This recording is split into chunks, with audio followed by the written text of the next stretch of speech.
So it's just us? I guess so. Yep. Welcome to another episode of the Uncensored Philly Sports Podcast. You got Wayne and Tim in the building tonight in our separate buildings. Sixers. It was an interesting lineup. I will give Tim this. Tim has been saying that he wanted to see Oubre at the 2 guard because he hate on Mel. You know how Tim do. Tim hates on players occasionally. He switches up who he chooses to hate on. But Oubre looked good in that starting lineup. And at the 2 guard position, he plays defense well enough, and it gave us a big lineup. Yeah. You know what I liked about that matchup though? I like with that lineup, I like the fact that it was like at any point in time you could go and put somebody in a post. You know what I'm saying? Except for Mary, except for Maxey, of course. But you know, you know what I'm saying? You got a bunch of 6'8", 6'9" dudes in the starting lineup. Batum is a vet. I hope we can bring Batum back. I like him as an addition to this team. I do. But Embiid is a beast. So go ahead, Tim. Find a way to hate on him. Good game, man. We missed him. Shout out to Daniel Barry Sports. What's going on? Thanks for the support. But yeah, we missed Embiid. This team is complete with Embiid in the lineup. Just facts. You need your big man, and that's when everybody can play their own role. Everybody can get in there. Maxey can do what he do. I love that lineup. This is the lineup I wanted. I would like to see a backcourt of Maxey and Oubre. I think that could work. That will work against any team in the East. You got them. But how did you feel about that bench, though? I mean, I like Marcus Morris coming off the bench. Paul Reed. That's why I'm saying I'm not opposed. I know you want to get rid of Melton. You like trade Melton. I mean, if we're gonna put it this way, if we trade anybody out of that, Melton, anybody we trade, it's going to be somebody that you're going to start. So somebody's going to go back to the bench, and I don't think they're going to put Toby on the bench just because of his status as a vet. But then again, they might, because I think Toby will be willing to come off the bench. I think at this point he knows he stole enough money from the Sixers that I'm saying he owes it to them to do whatever he can to be a team player. Toby he might be involved in a trade. But if you don't have to trade him, why trade him? I mean, if you don't have to, but if it's going to get you back something that can help you win a championship, then I'm good. But because I don't think the Sixers want to take on any big contracts right now. I know, but like Bogdanovich, I would try to get him because he's a shooter. If anything, if I'm gonna go after somebody, I'm gonna go after somebody that can shoot. And I think they're looking for a 3. They're looking for a 3-and-D type guy. Well, he's definitely a 3 type guy. He can shoot. Appreciate that goal, Ray. Hey, listen, Tim ain't turning over no new leaf. Let Embiid had like 3 turnovers or something in one little stretch next game, and he'll be talking about he's selfish. Wait, don't get me wrong. Joel he wanted that 30 points, so he wasn't going to leave that game until he got his 30 points. So let's not act like he wasn't. First of all, you talking all that. If that was the case, then he would have just came out shooting from the jump and going for his. No, he got everybody else involved. He was getting that 30 points before he left that game. It was that third. He knew he wasn't going to play the fourth quarter because it would look like he'd have been pressing for it. So when it came down to it, he was like, "I'm getting my 30-10 so he can keep that streak going." And you know good well he wanted that 30-10. The way he was hawking that ball at the end. If it was like that, then he should have came back, and then he would have came back in and got his 50 because he would have scored at 50 easy in just like another 10 minutes. He wanted the 30. You know he wanted the 30. I mean, it's cool. It's a nice little. He wanted the triple-double that he got. He got the assist. And he shot. What was his shooting percentage? Like, I know his shooting percentage. No, he shot 50%. See, I tell you, go Ray. I told you it don't take much. It don't take much to get that heat out of it. I'm not hating, but I know somebody hawking the ball. He had a goal. I'm not gonna say an agenda, but he had a goal of getting 30 and 10, and he wasn't gonna leave till he got it. But see, so you ain't the same person that was just mad at Embiid because he wasn't playing, talking about something he faking an injury, blah blah blah, this, that, and other. I mean, he was faking an injury, but he wasn't faking it, man. Stop. You saw good. You know, I know good well you saw when he stepped. Come on, stop. Did Joel get injured in the game? Did he hurt his ankle? Yes. Do I believe he hurt his ankle? I do. But was that a bunch of cap as far as he leaving? Yeah, it was. As far as he what? Taking a time off. I think he was going to take Miami game off anyway. I do think he was taking Miami game off anyway. But the following games after that, his ankle was. Listen, anybody that really plays sports, Tim plays, but he don't play. There you go. You know what I'm saying? I know if Tim would have hurt his ankle, he would have been sitting over there on the side, but then he'd have went to work the next day because all he do at work is sit at the desk and push buttons and stuff. So he'd have been at work. Meanwhile, you know what I'm saying? Somebody that's actually played on it, like tore their ankle up and then still going to work, having it strapped up, carrying stuff around. That's what real was wrong with Joel's ankle. It was a sprain, but he was going to take off that game anyway. He wanted to spend Christmas with his that game. But the games after that, I don't think Embiid wanted to take them other games off like that. The word got out, and once the word got out, he had to fake the phone. He had to fake the phone. I don't think Embiid cares as much as what people say as you think he does. No, Joel, he hears it. He hears everything because when something goes down, the first thing he's talking about is, "Yeah, I remember everything and everything." I didn't say he doesn't hear it. I said I don't think he cares as much as you think he did. If he cared as much, then when people come out hating on him, talking about him with the Chick-fil-A and all that other stuff, he'd have been like, I don't want to be in Philadelphia. They're hating on me. Like, come on, bro. If you try to go to New York, it's gonna be 10 times worse. So he's better off staying here. How you know? How you know? New York been so starving for some kind of, you know what I'm saying, big star player. How you know that you think they're gonna be worse than what Philly is? I saw what they did to Kyrie and KD, and they were brutal to them. Brooklyn ain't the Knicks. Brooklyn ain't the Knicks. Brooklyn is really the Nets. The Nets is still Jersey.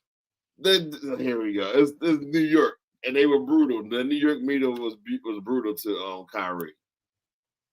That was a whole different reason why they is brutal at Kyrie, though.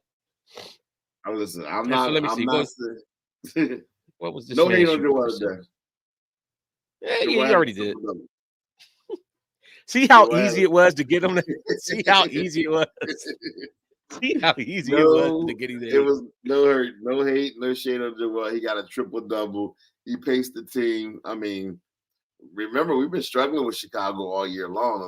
We lost the first two games, but I believe this lineup can compete with anybody. If we start Oubre, because Tyrese is only 6'2", so he's only 6'2". So if you start Oubre with a taller guard in the backcourt, plus he got ups too, we all right. Yeah, I mean, it was just good overall. Batum only shot 2 for 4, but it's like he's active. Like the Sixers got a lot of guys that are active and around the basket. Yeah. So Oubre came out hot. He had 16 points on 5 for 8 shooting. Toby 9 for 13 shooting, 20 points, 8 rebounds. Embiid had the triple-double. Maxey kind of struggled a little bit early on, but Maxey seems to do that a lot though. Not struggle early on, but like in the second half, it's like Maxey starts to get his groove. So yeah. You know, and he did look better, but sometimes we gotta be careful. Sometimes with a 1-game sampling, you know what I'm saying, we gotta see him against other teams and other situations. I think it'll be fine. I mean, I'm not opposed to it, but before I get all hyped up and say get rid of Melton, because here's what I believe. I believe with the results that you get from the young boy Jaden Springer, I think you can get that. You can get that output from. You get the same thing from Melton that you can get from Jaden Springer, or vice versa. Springer's not a score. He can't score like Melton can. But he can. He's a better defender, and he can do. No, he's not a better defender than Melton. Yes, come on, he's not a better defender than Melton. Springer, he's not. What are you looking at? Melton ain't getting up and down like Springer is on the floor. Jumping. Springer can jump, and listen. I exactly, Mastercraft. I like Springer. I told y'all that last year when Springer was playing it. I said I like what I see in that young boy. He looked like he's a baller. In just a limited time that he came in there, I like what I saw. But he's not a better defender than Anthony Melton. He's a better defender. It's not going to be that much of a drop off. I can tell you this for a fact. It won't be a big drop off from Jaden Springer to Anthony Melton. Defensively. Definitely Yeah, not. I think it will. I think it will. I think it would. No. Are you I don't. serious? And listen, I like the young boy, but the young boy don't know the nuances of. He brings the energy and everything else. And I'm not saying that he can't get to that point. As of right now, though, defensively, Melton is far better than him. Defensively, No. okay. Look at SB. SB calls the Springers are better at staying in front of his man and defending the ball on the ball. Exactly. That's what I'm talking about. Only reason I'm like I don't right now. You see Springer coming off of the bench playing against bench players. I've seen Melton guarding stars in this league and playing good defenses. I seen him guarding stars and stars shooting right over his head. I've seen everybody guard stars, and that's why stars are stars. But I've seen him actually play against stars and play good defense. But that being said, I haven't seen Springer get up there and do all that. So I like the young bull, but he's not a better defender than Melton. No, he's not. No, I'm telling you right now. I would like to see. I'm hoping. I mean, I hope he gets better, but I would like to see a few more games where Melton is chilling on at home, relaxing with the family. And you're still not going to see more minutes from Springer because the minutes is going to go to Oubre and House and all them guys. But the backup minutes will go to Springer because Springer, how many minutes Springer got today? I think he got like 15 minutes today. He's gonna get some playing time. Springer had 21 minutes and scored 4 points. And what was his plus minus? Minus 15. That's because he was in there with the trash. At the end, It don't tell because at the end he was in there with all the reserves. I'm not even gonna look at that. To be honest with you. You asked me what was his plus minus. I told you his plus minus. That was after the fact. Look. Pat Bev was a plus. Pat Bev was in with the bench. He was a plus 15. But he wasn't there with all of them. The last 7 minutes, none of the starters was even in there. Melton shoots 34% on layups, aka 1-trip pony. Exactly. And I was a big fan. I'm not even one of the person. I'm not saying that Melton is still a better shooter than Springer is right now. Springer is just raw energy, and that I do want to see him get coached up. I hope, and I think Nick Nurse wanted to use him more and coach him up, but Melton is a better player right now. Yeah, exactly, Jamar. That's all I'm saying. Melton is the better player right now, offense and defense. He's a better player. Springer's a young buck, and he's going. And I do think that he can develop into being that level of a player. And I like his hops and his energy. Like he gets down there and he bangs around on the boards against these bigger bodies. But Melton do too. Melton just not as athletic. And what I'm saying is now you got the next 25, 30 games. It's not even halfway of the season is over, so you might as well let the young boy grow. Let him play. Put him now you want to experiment. You was just crying because Embiid took like 4 games off. Talking about, we need the #1 seed. We got to win every game. Now you talking about put the young boy in and develop him, and now basically let him practice out there. You still have the starters, and you still have good bench players. What I'm saying is that backup guard position, one of them backup guard positions, I would give the Springer. I want to see what he can do. Yeah, I mean, you still got the better. I hear you. And like I say, I'm not. I feel the same way I feel about Melton and Toby and all that. Whereas though, if you can make a trade and bring in quality players and upgrade the team, I'm willing to do that. But as of right now, I'm not saying that I'm just going to go ahead and just get rid of him because we see the young bull play. The young bull played 21 minutes and had 4 points. If that would have been Melton, you'd have been like, see, Melton got to go. Melton got to go. That's what you'd have been saying, like you saying now. Like, stop. Listen, I am a fan. I used to be a bigger fan of Melton, but after a while, you just realize that I think he maxed out. He's not really because he's just shooting guard. It's not like he's coming in as a reserve. He's just starting shooting guard on the squad. Right. But what you're saying, what I'm saying is 46, 47% from the floor. And what I'm saying is, like you said, the Oubre matchup, but then bring Melton off of the bench like he has for most of his career. Let him be that player coming off the bench. But you're saying to replace him altogether with the young bull. Yeah, because I would package him in a deal, and I would go after the ball Bogdanovich.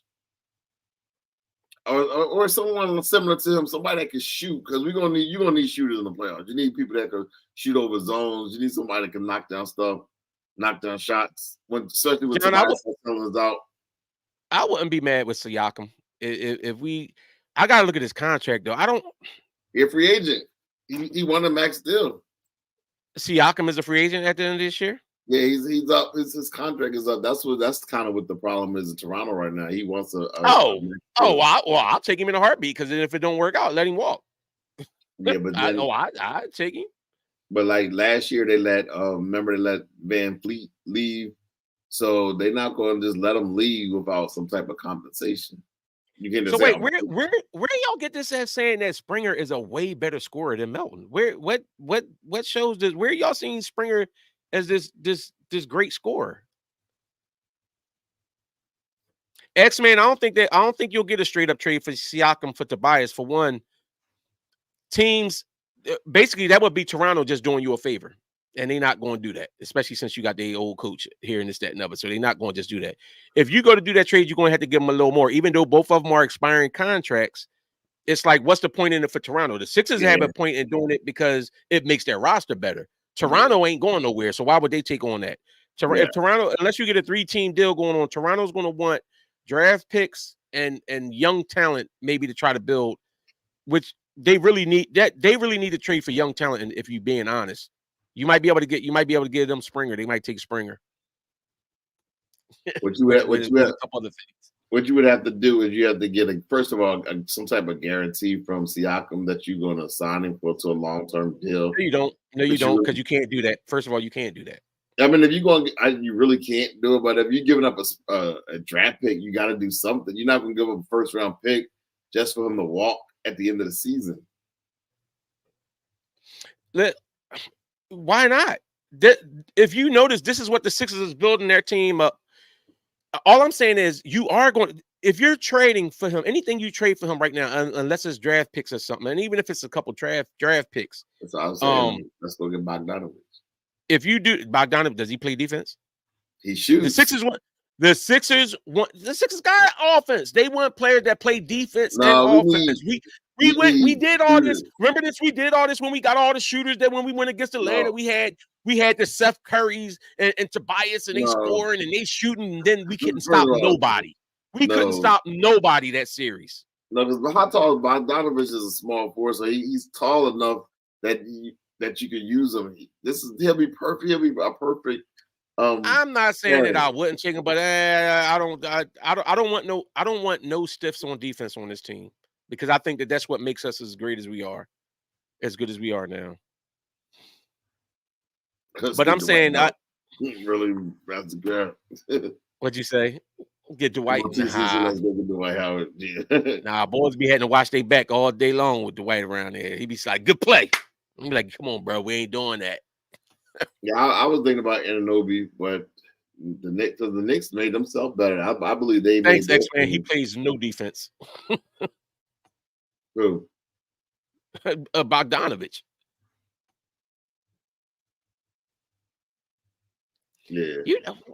But I mean, like I said, if I'm making a trade, either I'm making a trade for a player that's out. See, that's the only problem. Even if you make a trade for a player, like we talked about Levine and stuff like that. I don't think the Sixers is going to go that route. And even if it was like somebody like Levine or DeRozan, I'd be a little leery just because you be locked into that big contract and don't have the flexibility. Because if they don't work out, if you're going to get one of these guys and it don't work out down the stretch of the season, then basically you're screwed you're screwed with like another Tobias contract. And we know Maxey's going to get the max. We know Maxey's going to get the max of what he can get at the. We already know that he getting like what did Halliburton get, like $200 million, something like that. Maxey's looking at that kind of contract after this year. Yeah, he about to eat good for a long time. Well, I mean, Starscream, I wouldn't mind. I do think that we have right now, and this is, I know everybody want to hate on Morey and everything else, but right now the way our roster is constituted, the only contracts we have on board for real for next year is Embiid and Reed, I think. And like, we know they're going to pay Maxey. Even if they pay Maxey the super max, you still have enough money to bring in another max player. So that's the way that everything is set up right now. So they could make a trade and bring, or like if they brought in Siakam, they could pay Siakam and pay Maxey. You just got to make sure that you have all those other role players in place that's going to, you know what I'm saying, contribute right. And I think if they play well enough and like we think that they should and compete for a championship, you got somebody like Markieff Morris. I think he'll want to come back here for, you know what I'm saying, not necessarily break the bank. But I also think but I do think, to your point about contracts and stuff, I do think I want Oubre back, and Oubre's going to be looking for a payday. Oh yeah, Oubre's looking for a payday. So if it comes down to it, and you got to choose paying a supermax to, oh yeah, Max. Hey, you don't think Maxey's getting a supermax? He's absolutely going to get a supermax. But I think the qualify for supermax, don't you got to be or the max? He's gonna get whatever the maximum that he's due for. He's gonna get the same way like Halliburton and all them got paid last year. Maxey put that on the back burner and ran this year. You know he's gonna get paid coming up. Yeah, he's gonna be like a 250 type player. That's nice. Mm-hmm.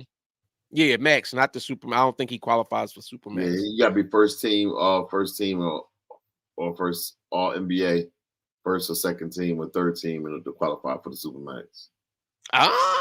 Is it a chance that he could make third team? Who knows? I'm not going to doubt him. I'm just saying if he continues to ball out the way he's balling, and then you know what I'm saying, like in the playoffs, so like when do they make the vote for that kind of player? So that's the end of the season. And I'm not saying that he is. I'm not saying that he is an all NBA third team or anything else. But I gotta, sometimes we get caught up in the names and we thinking automatically certain like players is going to be there. But you gotta. He might make one of them all NBA teams. I mean, I don't know because which is going to make it. Jaylen Brown, and Halliburton is going to make it. How do you know Jaylen Brown's making it for sure? What's he doing over there now? Is he balling out? I haven't really paid attention. It don't matter if you're looking at what the player's doing though. When it comes to those things. Then you got the boy from the OKC. You got Donovan Mitchell. It's a lot of competition out there. I don't think he's gonna be all NBA. Yeah, it'll be tough for him to make it, but if he balls out, if he hoop out, you know what I'm saying, and the Sixers make a strong run, because that's what I'm saying. When do they choose that? Do they choose it during the regular season or after the season? That's the end of the season award. Like that was at the very end. Like, but for the playoffs or after the playoffs and everything else? That I don't know. So yeah, hey, listen, I'm yeah, Mastercraft. That's why I'm not sure. See, that's what I'm saying. Sometimes we get caught up in names and we start thinking about names and players and this, that, and other. But then when you go down and look at it, sometimes the ones that's next up might be playing better. Okay, but for the playoffs, okay, that makes sense. I mean, shout out to the whole team. They play. Hey, we're not saying he's as good as Tyrese Halliburton, but he's getting. Maxey is getting to that kind of star level though, and when we talk about all NBA, remember, like Tim said, there's 3 all NBA teams.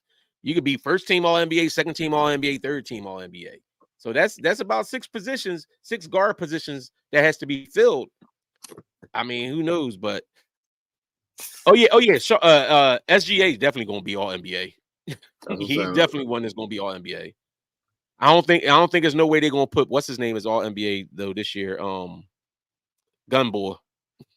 I don't even know if he played enough games. Ja Morant, even though we know that's all NBA talent, I don't think he's gonna make an all NBA team this year. Yeah. Then you got the boy from Minnesota Timberwolves. I'm drawing a blank. Who's on the Timberwolves? Oh yeah. Anthony Edwards. Anthony Edwards, yeah. And he's at 2 guard. I think so.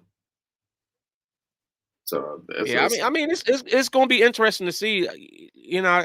I haven't really taken the time I've been kind of busy the last couple of weeks. I ain't really took the time to look at certain stuff, so I would have to look and analyze and see where people are and what they're doing. But I mean, I'm not saying that Maxey's definitely going to be, I mean, all NBA, but I'm just saying it's not necessarily out of the realm of possibilities if he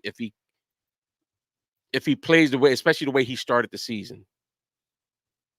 And playing next to Embiid, I think that he can, still get up there on that type of level. I mean, Maxey's averaging 26 points a game, basically 26 points, 3.7 rebounds, and 6.4 assists a game. I mean, that's not sneeze at type numbers.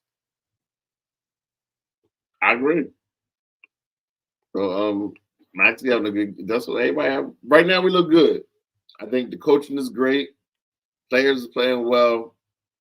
Again, stuck around the playoffs. I know I'm a pessimist a little bit, but everything that's being done now is good, but it don't mean nothing until we get into the playoffs. I agree. I mean, I do agree. And whoever said Halliburton that Maxey better than Halliburton, Maxey, no. But Maxey may get paid more than Halliburton. Remember, it's the same way. It's the same thing. This is what I was trying to explain when people were so mad about Tobias Harris getting the money he got. It's about when your contract is due and what the team you on needs. Like if you on a team that can't go out and get a big time free agent, this, that, and other, they gonna pay. they gonna pay. So what's your thoughts on the Bulls? It's a lot about timing. What's your thoughts on the Bulls? Their roster. I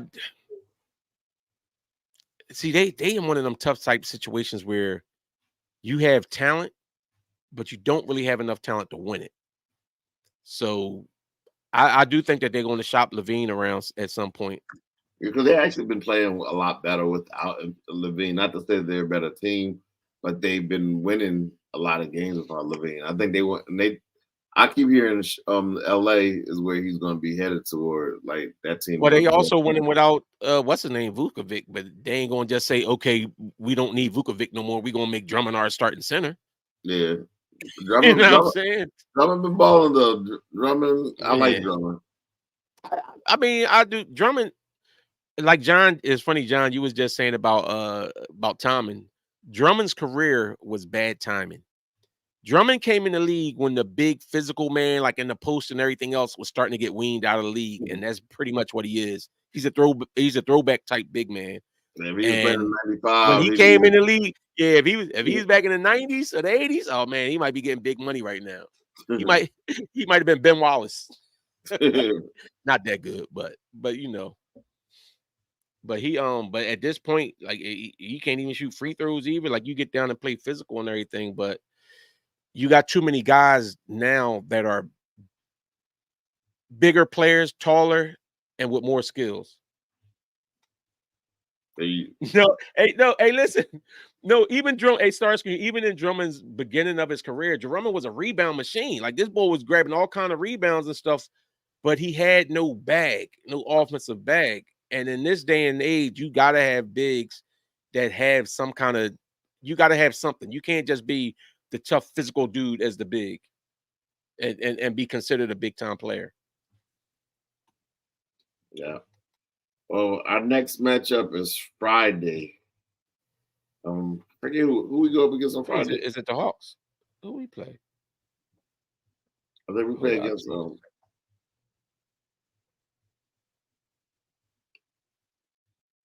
Who we got up next, y'all? I know y'all in the chat. Type that up real quick. I'm trying to look. Y'all mess around, find it before I do. Knicks. Yeah. That's right. The Knicks. I'm ready for that. And a Friday night too. Bet. Let's go. The other thing I do like now, after all that, I think the NBA was kind of forcing games like back to back, all that stuff because they wanted to get that in-season tournament done. Yeah. But if you look at the schedule now, like it's a lot of games where, you know, like we playing Tuesday, we don't play again until Friday. Yeah. And then it's kind of like that for the next couple of weeks. We don't have a lot of, as many back-to-back games as we did early on. Yeah, it was brutal. That's why I took a week off, chill. But say nothing. But it looks good. It looked good to see the Sixers, their complete team play. Like if Batum can be regular, you know what I'm saying? We got Oubre. We forget that Oubre was out. We was in the beginning before Oubre went down. The only game that we lost with him was against the Bucks. Yeah, and that was the 1 point game to open the season. Other than that, we was winning every game when Oubre was playing. So yeah, and I do think that, and he got hurt and stuff, and I think it took some time for him to get that back. So, but you know, Oh yeah, I'm definitely looking, and Embiid is making sure he's marking that 16th on his calendar. He definitely gonna try to get a triple double again. I still feel we need another player though. The way the team is as of right now is not going to win a championship. We need How that do you next figure? because first of all, we lost to Boston already twice, and we lost to the Bucks once. So we lost to three people who we're going to have to go through in order to get to the NBA Final two of it, at least to the Eastern Conference Finals. So did we have everybody? We didn't have Oubre when we played Boston again. We had them when we played them. I'm not sure about that. I don't know. Do you know that for sure? No, I'm pretty sure we didn't have it. I don't think we did. Listen, it's important to. Do you want to win it, or you just want to hope? Like I just feel you can't fall in love with the players. You got to you got to build the perfect team. You got to. You keep saying that, but how many? All right, and this is my thing. A lot of times, people go in there and say they make this big trade, this big name trade at the trade deadline, and a lot of times it don't work out because of chemistry. But even it ain't about being scared. But if you have a team chemistry matters. Chemistry matters. Chemistry does matter, and you have a superstar. You have a superstar in Joel Embiid, a star in Maxey, and you have other role players that can, like, if Oubre can ball on the way that he was hooping when he wasn't hurt and everything. You have solid. You have strength. You have a deep team. The thing. If you look at the Boston Celtics and look at the Clippers right now, they got about 4 to 5 players who can get you 20, 25, 30 on any given night. We don't have that. And that's what I'm saying. So how many teams in the NBA do have that? It doesn't matter. I'm talking about the people who Boston can. The Clippers ain't won nothing yet. The Clippers stuck their roster a couple years and they win nothing. Boston has it. And Boston is a favorite to win it all. The Bucks has it. The Clippers have it. What I'm saying is, how far did Boston get last year? The year before last, they got the NBA Finals. Huh? What I'm just saying is, do you want this to be hard, or do you want it's going to be taxing? It ain't. No, but you keep saying you assuming. See, this ain't 2K.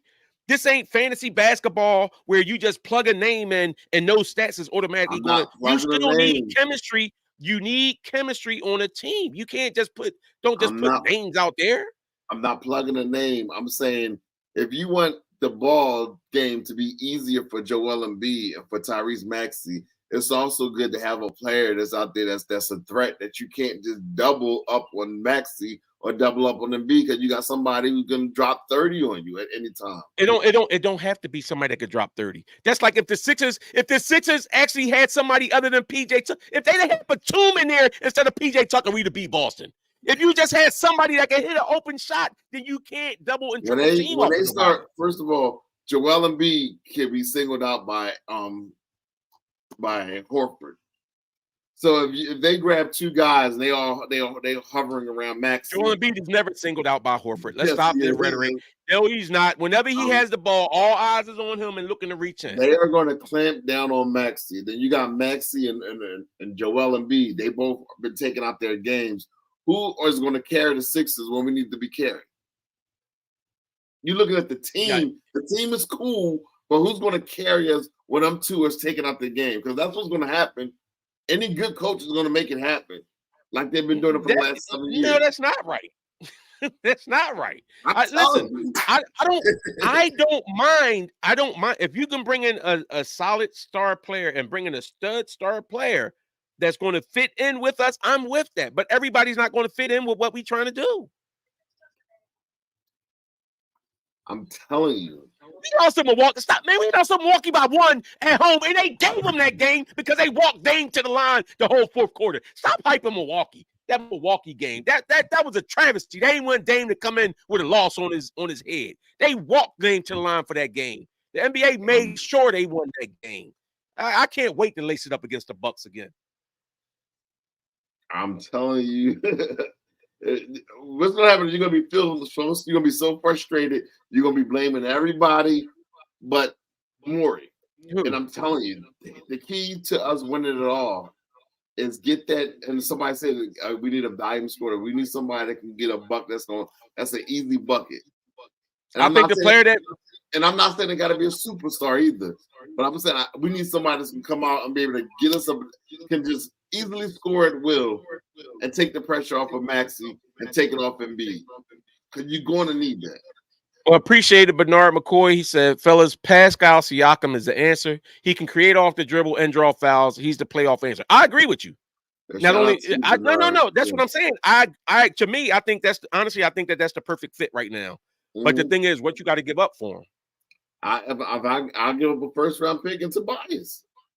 And see, that's the other part of what, and this is where we differ with our opinions on a lot of other things too. You be real quick to give away something that I get it. We don't like Tobias because he got paid too much money over these years. But don't act like he's not a big part of the team and that he has the respect on the team. He fits in with the team. He plays defense and he does still score. So don't tell me that Tobias. So, and I'm cool with bringing him in. But if you make a certain thing, then you still taking away from some of your depth when you do that. My thing is, I want to be able to make a trade and still have some depth with quality players and bring in that extra player. That's what I want to do. So if I got to trade, if I got to give them Melton if I got to give them Melton and Springer and a draft pick or something like that to bring in Siakam, I'll do it. Or just give them Tobias Harris in the first round pick, and we good. I'm not giving them Tobias in the first round pick because I think Tobias could bring you a lot more. Not saying a lot more. I'm not. If it was Siakam already signed. And I'm making it. If you talk about bringing in a star that's already signed, then I'm fine with making that move. As of right now, his expiring contract is worth a whole lot.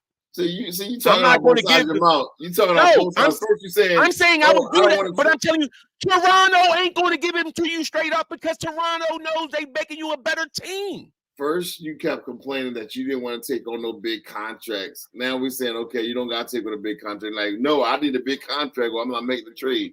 I mean, come on. Where did I didn't say that. What I'm saying is what you said.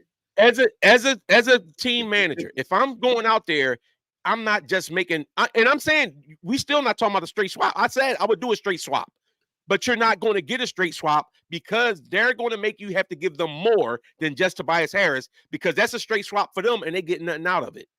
Because that means they will if they did that straight swap with us, then that means Tobias is going to walk at the year's over with. So they ain't going to have nothing. They just lost Siakam. So they're not going to give Siakam up cheap. So just by your argument, you are saying that Tobias is nowhere near as good as Siakam. So why wouldn't you trade him? I just said that I would, but I'm telling you, they're not going to make a straight up swap. They're going to ask for other stuff. Yeah, like a first round pick.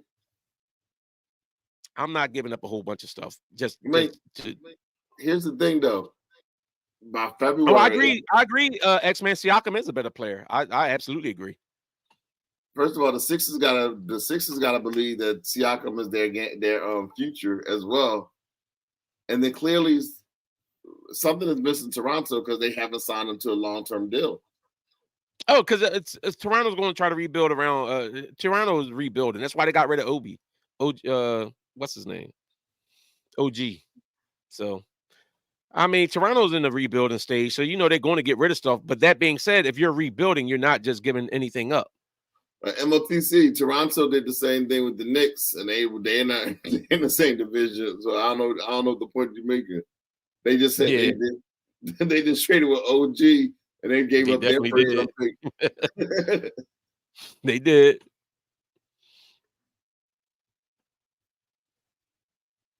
And Pumans, shout out to you. You said Laurie McCarkin. Who's this? Marketing. Marketing. The better shooter. I like marketing. I like marketing too. What's his contract? But see, the reason why I do say I like Siakam better is I think Siakam is a two-way player. I think Siakam plays excellent defense, and he can shoot and can score. You're talking about marketing. I need to learn more about his game. He's not the first one that said that either. Hey, if all right, so say we trade him Tobias in the first round pick and we bring in Siakam. First of all, I don't even know if that first round pick would be enough because where's that first round pick at? Where's our first round pick at? Remember, we got picks from what you call them. Yeah, but are they like top picks? Because we say first round picks, but if the Sixers are going to be as good as we hoping that they are, if they make that trade, then that pick, a first round pick, be like number 31 if we win. No, we got the Clippers. We got the Clippers. Remember, we got a first round pick. How low you think that pick gonna be?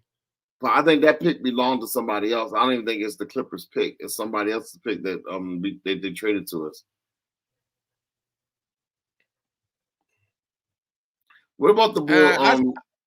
I still think I might go with Siakam better than, and plus Siakam has played with this coach before, so it's familiarity with the system. That's the other thing we gotta think about when you bring somebody in. The later you wait to bring them in, they got to get acclimated to this system and understand that. I actually do think that I do think that Siakam would be the best fit for us, and I think Toronto knows that too, and that's why Toronto's going to try to, rob us. And we know how stubborn Morey is; he's not going to let that happen. So it probably had to be combined with another team or something.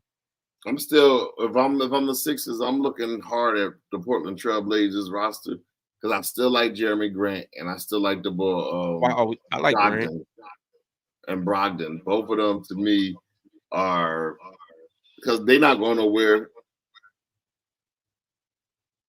I mean, I would be mad at bringing in Jeremy Grant either.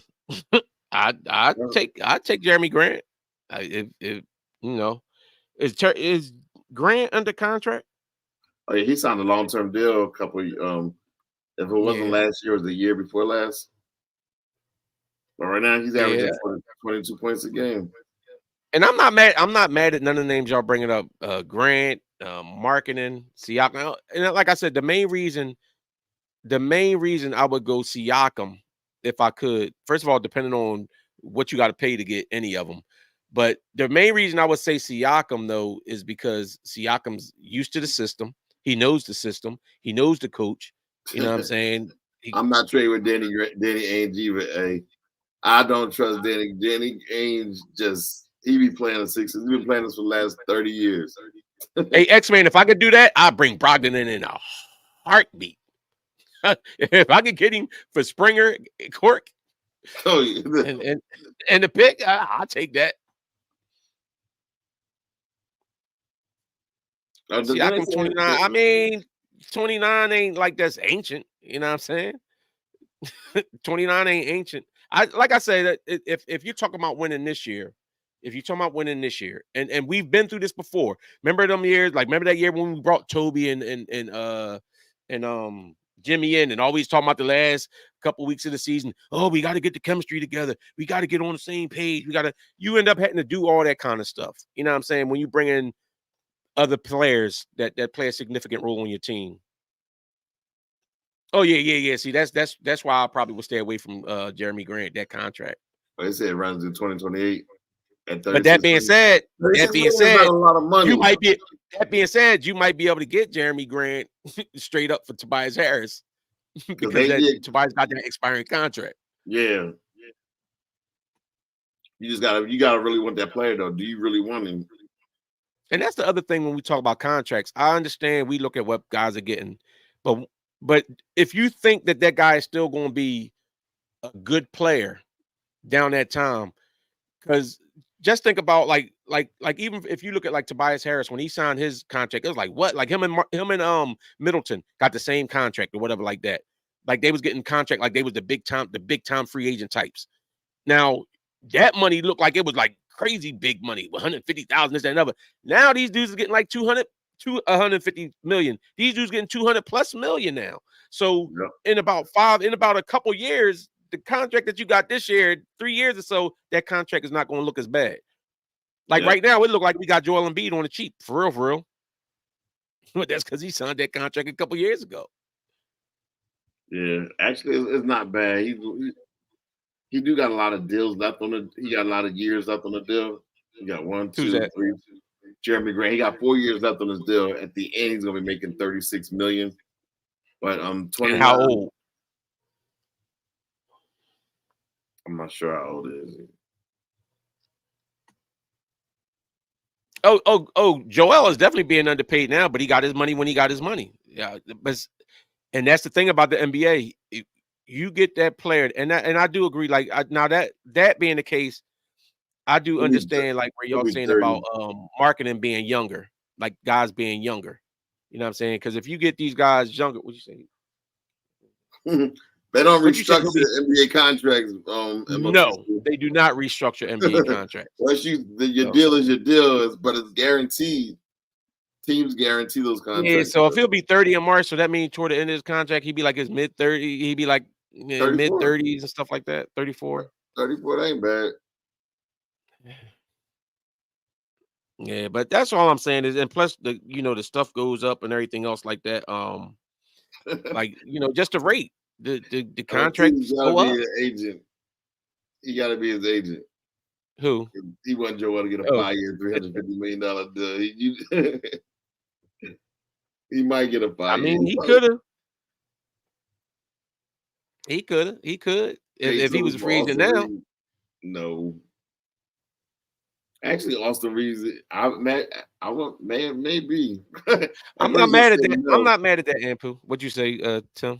At first, I said no, but now I'm saying actually, I wouldn't turn that trade down. Austin Reeves. For what? Tobias. What? At least Austin Reeves could shoot and is not scared to take the shot. Not scared. See, now then we just be throwing names out and all that other stuff. And it's not that I'm saying that Tobias Harris is a great player, but his trade value is high because it's a big expiring contract. So any team that's trying to rebuild or redo something like that, I could see where Portland would want that contract. You know what I'm saying? Or any team that's trying to rebuild and do something like that, I could see them taking on that contract and something like that. So, but yeah, I don't think Embiid. See, the funny part is people that get mad at Embiid, like I want him down in the post, throwing bodies around, and that one. All that wears on your body. Nobody said that. You no, a lot of people did. No. Hold up, Phil. Phil W comes in here every time, and he say, "You see Embiid in the post. You see Embiid in the post." Embiid, because he can shoot that mid-range shot, because he can shoot that mid-range and all that other stuff and off the dribble, he don't have to take as much beat down on his body. But Wayne, bottom line is it don't matter. Those same shots that he's hitting now, if he's not hitting them in the playoffs, none of this he's doing is it's like practicing hook shots and stuff, like real circus shots and rough house. It don't count if you don't do it when you're supposed to do it. Okay, so and that's why and that's why you put extra talent around them and guys that can actually hit open shots, which is what they're doing. You get guys that will shoot, not a Ben Simmons. Some or not a PJ Tucker, having PJ Tucker as your starter. That's why we lost in that second round, because PJ Tucker was our starting power forward. That was Morey, and Morey brought him on the team, which he shouldn't have. And Doc started him, which he shouldn't have, because Morey gave him all that. No. Doc, it don't matter. He's on that roster. Doc could have made moves to not have him in there. Listen, bottom line is Morey gave him a 3-year, $30 million. And Morey got rid of him. And he has our team in the position that they're in right now, where we have options. If Harden enforced that trade, he'd still be on the team right now. What'd you say? Yeah, if Harden enforced his way out, PJ still be on the team right now. And but he wouldn't get no play time because we wouldn't have Doc in there. He was the starter. Stroking him up. He was our starter. No, he wasn't. He wasn't going to be starting. They would just put him out there just because it was putting him out there. He started the first 10 games of the season. How long Hart was sitting out? They was trying to let him build up his trade value. No. What trade value? Get out of here. Anyway, y'all, we're about to blow this joint. We'll be back after the game on Friday night. We play the Knicks. I'm not sure if it's going to be I think it's an ESPN game too. But don't forget the like, comment. Oh wait, and let me ask you this: do you think Embiid's going to miss many more games, more load management games? He only got 11. At the 11, he can't miss anymore. At the 11, he can't be MVP. So yeah, you know that boy want to be. I know this is gonna sound like I'm hating. Oh no, that's not hating what you're about to say. I agree though. No, because at the end of the second quarter, Joel, it was like 7 seconds left in the game, in a half, and Joel and Maxey both got the rebound at the same time. Joel grabbed the rebound, ripped it out of Maxey's hand, and ran just so he can get a 3-point shot out. I was like, this boy, he already had 22 points already at the half. at that time. I'm like, use a self. Because he already knew he wasn't going to be playing in the fourth quarter. Because Embiid knows once he killed them dudes. Embiid leave, not even playing the whole fourth quarter and dropping 30 and 40 on people. Man, stop it. Go back and look at the half. Go back at the half. Look at what I don't care about that. He ripped it right out of his hand. I'm like, you corny. But anyway, like, comment, and subscribe. Make sure y'all like, comment, like the pod and everything. Comment, subscribe, hit the notification bell. Feel free to share. Feel free to share. Share it too. Share it on your page. Your people's on to it, not just your people's in Philly people. You know, anytime you on one of them sports chats or something, give us a shout out. Put that thing up there. Tell them it's Maxey team.